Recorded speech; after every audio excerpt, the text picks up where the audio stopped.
Hello दोस्तों, V and V technical education में आपका स्वागत है। कल अपने लखनऊ मेट्रो रेल कॉरपोरेशन का जो 2015 का क्वेश्चन पेपर है इलेक्ट्रिकल इंजीनियरिंग, इसके 40 क्वेश्चन कंप्लीट कर लिए थे। आज अपने 41 से स्टार्ट करेंगे, 60 क्वेश्चन तक करेंगे। इससे ज़्यादा होंगे तो ज़्यादा करेंगे। नॉर्मल बेसिक सा क्वेश्चन है। जो पहले क्वेश्चन आते थे वो उतने ज़्यादा डीपली नहीं होते थे, तो अभी अपन नॉर्मली देखेंगे, जल्दी से कंप्लीट करने की।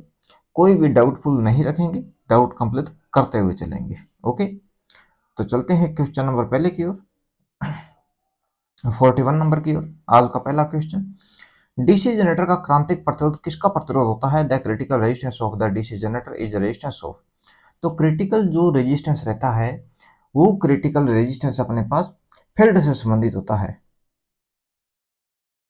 फील्ड जो वाइंडिंग रहती है, फील्ड वाइंडिंग का ये क्रिटिकल रेजिस्टेंस को बताते हैं अपने। ओके, तो क्वेश्चन नंबर का 41 का आंसर हो जाएगा ए। फील्ड जो पोल अपने ड्राइव बनाते हैं, इसकी जो पैटर्न रहती है, लेमिनेशन की बात करें तो 0.2 mm से लेकर 1 mm तक रहती है।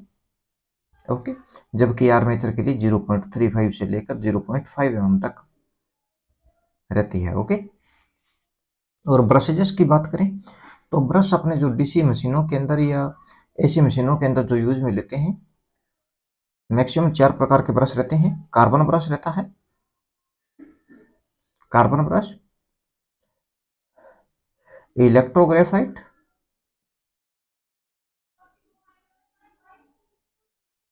इलेक्ट्रोग्रेफाइट और सॉफ्ट ग्रेफाइट, सॉफ्ट ग्रेफाइट और मेटल ग्रेफाइट। मेटल ग्रेफाइट रहता है। कार्बन जो अपने पास ब्रश रहता है, कार्बन ब्रश के लिए करंट डेंसिटी की जो वैल्यू रहती है एम्पियर्स पर सेमी स्क्वायर के अंदर सारी वैल्यू लिखूंगा मैं। तो कार्बन ब्रश के लिए रहता है 5.5 से लेकर 6.5 एम्पियर्स पर सेमी स्क्वायर। ओके, सो जो इलेक्ट्रोग्रेफाइट होता है, इलेक्ट्रोग्रेफाइट के लिए रहता है अपने पास 8.5 से लेकर 9.0 एम्पियर्स पर सेमी स्क्वायर रहता है। सॉफ्ट ग्रेफाइट के लिए 9.0 से लेकर 9.5 एम्पियर्स पर सेमी स्क्वायर रहता है। मेटल ग्रेफाइट के लिए 15 से 16, 15 से 16 एम्पियर्स पर सेमी स्क्वायर के हिसाब से करंट डेंसिटी की वैल्यू रहती है। कार्बन ब्रश छोटी मशीनों के अंदर और मेटल जो ग्रेफाइट रहता है ये हाई करंट डेंसिटी रहती है, उन स्थानों पर यूज में लिया जाता है। तो याद रखना इंपॉर्टेंट है। क्वेश्चन नंबर देखते हैं 142, ओनली 42 नंबर क्वेश्चन। सूची 1 को सूची 2 से मिलान कीजिए, सुमेलित कीजिए, नीचे दिए गए विकल्पों में से सही उत्तर चुनें।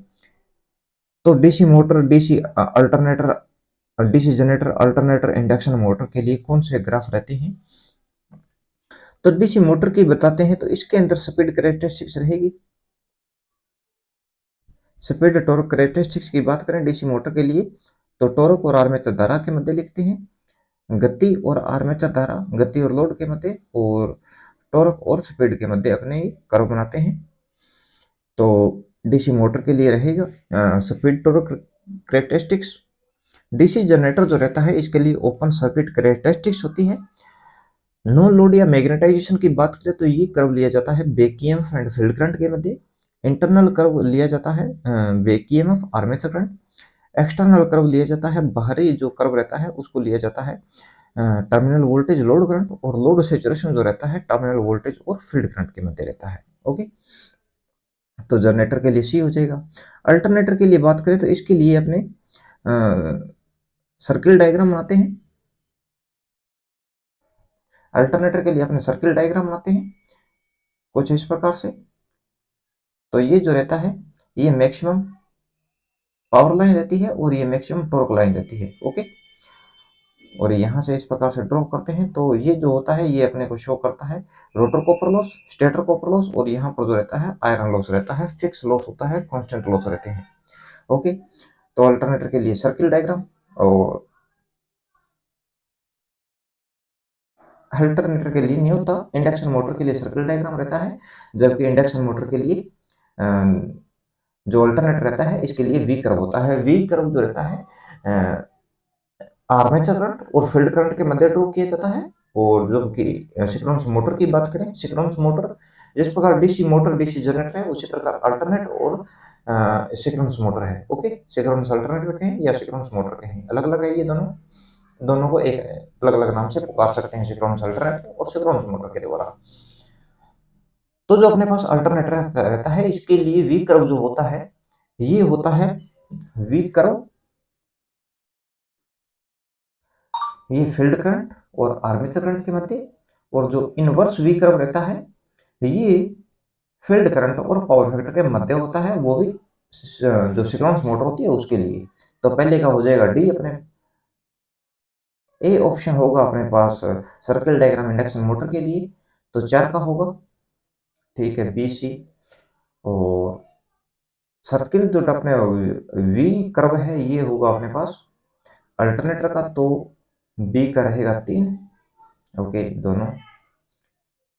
सी जो होगा ओपन सर्किट, तो ये डीसी जनरेटर के लिए होता है, तो ये ऑप्शन नंबर बी। तो अपने पास 3 नंबर जो है वो बिल्कुल सही रहेगा, यानी कि मोटर के लिए रहता है स्पीड टॉर्क कैरेक्टरिस्टिक्स या कर्व की बात करें, डीसी जनरेटर के लिए रहता है ओपन सर्किट कैरेक्टरिस्टिक्स, अल्टरनेटर के लिए वी कर्व, और इंडक्शन मोटर के लिए सर्किल डायग्राम लेते हैं आपने। क्वेश्चन नंबर 43, डीसी जनरेटर पर बड़ी धारा उत्पन्न करने के लिए आमतौर पर किस प्रकार के वाइंडिंग को प्राथमिकता दी जाती है? Which type of winding is generally preferred to generating large current on DC generators? तो डीसी जनरेटर के अंदर अपने बात करें, डीसी जनरेटर हो चाहे हो मोटर, तो ज्यादातर मोटर को तो अपने सप्लाई देते हैं, जबकि अल्टरनेटर जो जनरेटर रहता है इसके द्वारा उत्पन्न करते हैं, प्रोड्यूस करता है mechanical to electrical energy.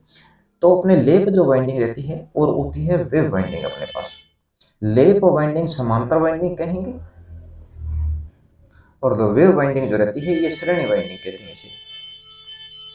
Okay, तो लेप जो वाइंडिंग होती है इसके अंदर वोल्टेज की वैल्यू कम रहती है, धारा की वैल्यू हाई होती है, जबकि वेव वाइंडिंग के अंदर वोल्टेज की वैल्यू रहती है अपने पास हाई और धारा की वैल्यू रहती है कम। ओके, तो इस हिसाब से ऑप्शन हो जाएगा अपना ए। अब प्रोग्रेसिव और रेट्रोग्रेसिव ये क्या है? तो प्रोग्रेसिव जो वाइंडिंग रहती है, प्रोग्रेसिव होती है कि अपने आर्मेचर पर जिस टाइम वाइंडिंग करते हैं तो ये क्लॉकवाइज घूमती हुई दिखाई पड़े और एक दूसरे कॉइल को काटे नहीं। और साथ में प्रोग्रेसिव के अंदर एक बात याद रखना, कम्यूटेटर जो पिच दी जाती है वाई सी, ये हमेशा पॉजिटिव रहेगी। सिंप्लेक्स के लिए 1 प्लस है, ड्यूप्लेक्स के लिए +2, ट्रिप्लेक्स के लिए +3 और क्वार्टरप्लेक्स के लिए +4। ओके, और रेट्रोग्रेसिव जो रहती है ये क्लॉकवाइज की बजाय एंटी क्लॉकवाइज घूमती हुई दिखाई पड़ती है। इसको देखते हैं कम्यूटेटर की साइड से, तो एंटी क्लॉकवाइज घूमती हुई दिखाई पड़ती है, एक दूसरी कॉइल को काटती है, और इसके अंदर कम्यूटेटर पिच का मान हमेशा नेगेटिव लिया जाता है, याद रखना। और साथ में जो प्रोग्रेसिव वाइंडिंग रहती है, प्रोग्रेसिव वाइंडिंग के अंदर अपने पास बैक पिच की वैल्यू ज्यादा रहती है फ्रंट पिच से, जबकि रेट्रोग्रेसिव के अंदर जो बैक पिच रहती है इसकी वैल्यू कम होती है फ्रंट पिच से। फ्रंट यानी कि फ्रंट पिच की वैल्यू रेट्रोग्रेसिव में ज्यादा हो जाएगी। क्वेश्चन अपने पास रहेगा वेव वाइंडिंग है, तो इसके लिए जो धारा है ये कम रहेगी। करंट के डिजाइन के आधार पर अपने बात करें तो लेप वेव करते हैं, सिंप्लेक्स ड्यूप्लेक्स ट्रिप्लेक्स क्वाड्रप्लेक्स में जाते हैं, तो अभी अपने पास रहेगा लेप वाइंडिंग, बिल्कुल प्रेफरेंस देंगे इसको। 44 नंबर क्वेश्चन, डीसी मोटर में निरंतर टॉर्क किसके कारण उत्पन्न होता है? तो क्या एंड प्लेट के कारण होता है, रोटर लेमिनेशन, या पोल शूज के कारण, या कम्यूटेटर के कारण? तो कम्यूटेटर रहता है ये अपने को एक समान कांस्टेंट टॉर्क प्रोड्यूस करता है कम्यूटेटर, और कम्यूटेटर जो होता है ये हार्ड ड्रॉन कॉपर के द्वारा बना होता है। और इसके रेजिस्टेंस की बात करें रजिस्टिव पे, तो ये रहता है 1.78 गुणा 10⁻⁻6 ओम। सेमी के अंदर वैल्यू रहती है, रेजिस्टेंस की ये वैल्यू रहती है इसके अंदर, तो प्रति सेंटीमीटर। तो क्वेश्चन का आंसर हो जाएगा अपने पास डी। और इसकी जो सेगमेंट्स रहते हैं, सेगमेंट जो रहते हैं ये इनके मध्य अपने भरा जाता है 0.5 से लेकर 1 mm तक का माइका, और वो माइका की क्वालिटी कौन रहती है, मॉस्कोविट माइका होता है, फ्लोगोपिट माइका रहता है। ओके, मॉस्कोविट जो रहता है 600 डिग्री सेल्सियस टेम्परेचर को विजिट कर सकता है मैक्सिमम, और फ्रैक्शन वाले घर्षण वाले स्थानों पर यूज में लिया जाता है। ओके, और जो फ्लोगोपिट माइका रहता है ये 900 डिग्री सेल्सियस टेम्परेचर के लिए यूज किया जाता है, और टेम्परेचर वाले स्थानों पर जो इलेक्ट्रिकल आयरन जो अपने पास प्रेस रहती है आयरन, उसके अंदर यूज किया जाता है माइका, फ्लोगोपिट माइका।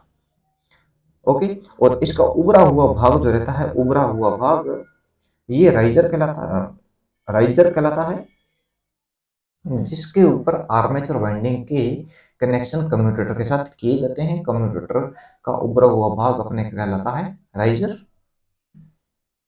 तो क्वेश्चन का आंसर हो जाएगा डी अपने पास।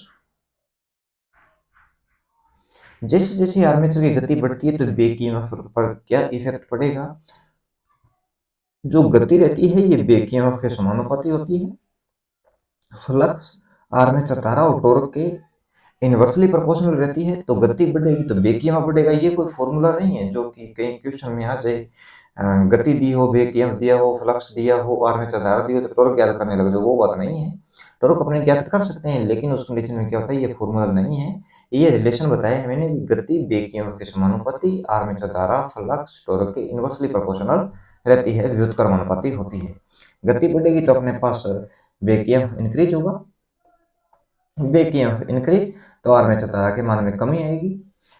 और डीसी जो मोटर माने, एक लेते हैं जनरेटर। तो मोटर के अंदर बैक ईएमएफ जो रहता है ये टर्मिनल वोल्टेज की तुलना में अगर हाफ हो तो मैक्सिमम अपने को आउटपुट मिलेगा मशीन का देखने को। ओके, ये आपने ऐसे कहते हैं कि बैक ईएमएफ जो रहता है, दो ये टर्म्स लिखी है, दोनों ही सेम ही बात है। और जनरेटर के अंदर बात करें तो बैक ईएमएफ जो रहता है टर्मिनल वोल्टेज, वन सेकेंड, जो टर्मिनल वोल्टेज रहता है, टर्मिनल वोल्टेज से 2 गुना बैक ईएमएफ होगा, तो अपने को मैक्सिमम आउटपुट देखने को मिलेगा मशीन का। या ऐसे लिखे बैक ईएमएफ गुणा 1/2 is equal to terminal voltage, तो दोनों सेम ही कंडीशन है। यहाँ पर टर्मिनल वोल्टेज को डबल किया तो वो इक्वल है बैक ईएमएफ के, और बैक ईएमएफ को आधा किया टर्मिनल वोल्टेज के इक्वल है। दोनों कंडीशन सेम है। मोटर के अंदर बैक ईएमएफ आधा होगा टर्मिनल वोल्टेज तो मैक्सिमम आउटपुट मिलेगा, जनरेटर के अंदर बैक ईएमएफ टर्मिनल वोल्टेज से डबल होगा तो मैक्सिमम आउटपुट देखने को मिलेगा। और रिएक्टेंस वोल्टेज ज्ञात करने के लिए मोटर जनरेटर के लिए, ईएमएफ ज्ञात करने के लिए 1.11 एल 2I/TC, तो ये फॉर्मूला याद रखना। ये कम्यूटेशन टाइम है, ये इंडक्टेंस है और ये धारा है अपने पास। क्वेश्चन नंबर 46, बुकोल्ज रिले ट्रांसफार्मर के कंजर्वेटर टैंक को जोड़ने वाले पाइप से जुड़ा होता है। कंजर्वेटर पंप के शीर्ष पर स्थित है। ट्रांसफार्मर के पास स्थापित सर्किट ब्रेकर का भाग सर्किट ब्रेकर के अंदर स्थापित होता है। तो बुकोल जो अपने रिले यूज में देते हैं, बुकोल जो रिले होती है ये कंजर्वेटर टैंक एंड मेन जो टैंक रहता है इसके मध्य जुड़ी रहती है। जब टेम्परेचर ट्रांसफार्मर के अंदर ऑयल टेम्परेचर बढ़ता है तो गैस प्रोड्यूस होगी, गैस कंजर्वेटर में जाने का प्रयास करेगी, तो बीच में रिले रहती है, ये टोटली गैस ऑपरेटेड रिले रहती है, गैस ऑपरेटेड रिले होती है। तो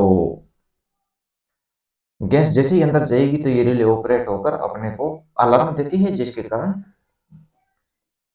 लोड को एडजस्टमेंट या बाकी उन्हें कर सकते हैं, ट्रांसफार्मर का परीक्षण कर सकते हैं। परमेंस का व्युत्क्रम होता है परमेंस द रेसिप्रोकल्स ऑफ, तो अपने पास जो रिलक्टेंस रहता है, रिलक्टेंस को एस के द्वारा शो करते हैं, इज इक्वल टू एन गुणा आई अपॉन में फ्लक्स के द्वारा इसे फाइंड आउट कर सकते हैं। रिलक्टेंस अपने एल अपॉन में म्यू नॉट म्यू आर और एरिया के द्वारा ज्ञात कर सकते हैं। ये लेंथ रहती है, ये म्यू नॉट इसकी वैल्यू रहती है 4 पाई गुना 10 की पावर -7 हेनरीज पर मीटर के अंदर। ओके, म्यू वाट, म्यू जो आर रहता है अपने पास रिलेटिव परमिएबिलिटी, तो इसे ये दो वैल्यूज का रेशो होता है, इसकी कोई यूनिट लेस होता है। और साथ में iron core coil magnetic field और air core coil magnetic field के रेशो की बात करें तो वही ये अपने पास म्यू आर की वैल्यू रहती है, रिलेटिव परमिएबिलिटी रहती है, एरिया अपने पास मीटर स्क्वायर में लिया जाता है। इसकी यूनिट होगी अपने पास एम्पियर टर्न पर वेबर। ये किसी कोर के अंदर या चुंबकीय फ्लक्स जो स्थापित होता है उसका स्थापित होने का अपोज करता है, जबकि परमेंस सहयोग करता है। तो ये इनवर्सली प्रोपोर्शनल है, तो इसकी यूनिट हो जाएगी वेबर्स पर एम्पियर टर्न। तो ऑप्शन नंबर परमेंस का रेसिप्रोकल, तो रिलक्टेंस हो जाएगा अनिश्चितता। क्वेश्चन नंबर 48, वाटलेस धारा केवल में ही संभव है, wattless current is possible for. तो ये रेजिस्टेंस के अंदर वाट फुल पावर कंजप्शन होती है, वोल्टेज गुणा धारा गुणा कोस फाई, जबकि वाटलेस वोल्टेज गुणा धारा गुणा साइन फाई रहता है। और रेजिस्टेंस के अंदर अपने पास जो होता है ये वाट फुल रहती है, पावर जो कंजप्शन होती है वाट फुल। और एल और सी की बात करें तो इसके अंदर वाटलेस पावर कंजप्शन होती है। एवरेज शक्ति कंजप्शन की बात करें तो ये जीरो रहती है दोनों के अंदर, प्योर होगा तो। और इंस्टेंटेनियस पावर चाहे प्योर हो चाहे नॉन प्योर हो, लेकिन इंस्टेंटेनियस पावर नॉट जीरो रहती है, यानी कि वेरिएबल रहेगी इंडक्टर कैपेसिटर दोनों के लिए। क्वेश्चन का आंसर हो जाएगा नॉन रजिस्टिव सर्किट के लिए वाटलेस पावर संभव होती है, वाटलेस धारा संभव होती है। उष्मा का विद्युत उष्मा का विद्युत ऊर्जा में प्रत्यक्ष रूपांतरण किसके द्वारा किया जाता है?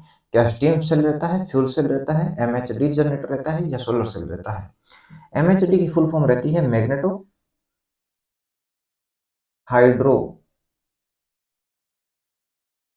डायनेमिक जनरेटर होता है। ये डायरेक्टली थर्मल पावर प्लांट में यूज किया जाता है और सीधे ही उष्मा को एनर्जी में कन्वर्ट करने का कार्य करता है, विद्युत ऊर्जा में कन्वर्ट करता है। ऑप्शन नंबर सी करेक्ट होगा। सोलर सेल जो रहता है इसे सिलिकॉन के द्वारा निर्माण करें या गैलियम आर्सेनाइड के द्वारा। सिलिकॉन के द्वारा मैन्युफैक्चर करेंगे तो 12% एफिशिएंसी होगी, गैलियम आर्सेनाइड के द्वारा 25% दक्षता देखने को मिलेगी। 0.5% वोल्टेज रहती है इसके अंदर, सिलिकॉन के द्वारा निर्माण करते हैं तो। और फिल फैक्टर की जो वैल्यू रहती है इसी में रहती है, मैक्सिमम पावर और ओपन सर्किट वोल्टेज और शॉर्ट सर्किट धारा के गुणनफल का जो अनुपात रहता है, रेशियो होता है, फिल फैक्टर का रहता है लगभग 0.7 के आसपास रहता है। क्वेश्चन नंबर 50, किसी चालक में धारा घनत्व in a conductor current density is. तो current flowing per unit area, current flowing per unit volume, current flowing per unit length, current flowing per unit mass. तो करंट डेंसिटी क्या रहता है, इसे जे के द्वारा अपने लिखते हैं और ये एम्पियर्स पर मीटर स्क्वायर में लेते हैं, या मीटर स्क्वायर जो रहता है एरिया होता है। अब इसे सेमी स्क्वायर में लो या स्क्वायर में लो या डेसीमीटर स्क्वायर में लो तो वो अलग बात है, लेकिन एरिया की मात्रक रहता है मीटर स्क्वायर। तो क्वेश्चन नंबर 50 कर लिए हैं। रनिंग कंडीशन के अंदर माइक प्रॉब्लम आने के कारण आज इतनी करते हैं, 2 लेक्चर अपलोड कर दूंगा आज के दिन में, या एक आज या नेक्स्ट डे 10 क्वेश्चन का फिर अपलोड कर दूंगा। ओके दोस्तों, मिलते हैं नेक्स्ट वीडियो के अंदर। वीडियो को लाइक शेयर सब्सक्राइब ठोकिए, अपने फ्रेंड्स के पास भी शेयर कीजिए। ओके, टेक केयर, बाय, मिलते हैं नेक्स्ट वीडियो के अंदर वीडियो लेक्चर में। ओके दोस्तों।